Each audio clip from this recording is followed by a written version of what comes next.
తాజా అంశాన్ని చూస్తున్నాం. గోదావరి పుష్కరాలకు శాశ్వత ప్రాతిపదికన ఏర్పాట్లు చేయాలని ముఖ్యమంత్రి రేవంత్ రెడ్డి ఆదేశించారు. మరి దీనికి సంబంధించి మరింత సమాచారం మా ప్రతినిధి నగేష్ చారిని అడిగి తెలుసుకుందాం. నగేష్, ఈ గోదావరి పుష్కరాలపై సీఎం సమీక్షకు సంబంధించి తాజా సమాచారం ఏంటి?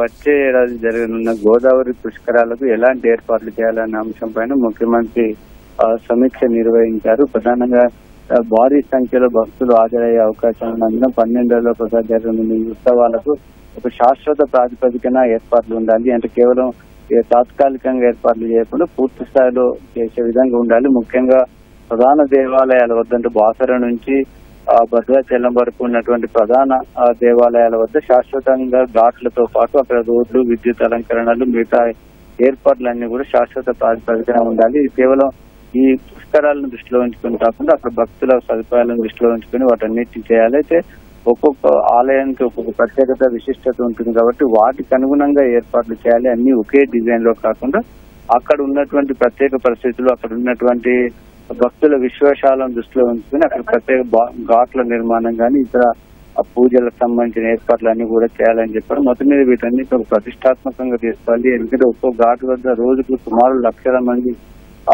స్నానాలు చేసే అవకాశం ఉన్నదని వాటన్నిటిని దృష్టిలో ఉంచుకుని ఇటీవల సరస్వతి పుష్కరాలు, అదేవిధంగా గతంలో జరిగినటువంటి వాటన్నిటిని దృష్టిలో ఉంచుకుని ఏర్పాట్లు చేయాలని ముఖ్యమంత్రి ఆదేశించారు. ధన్యవాదాలు చారి.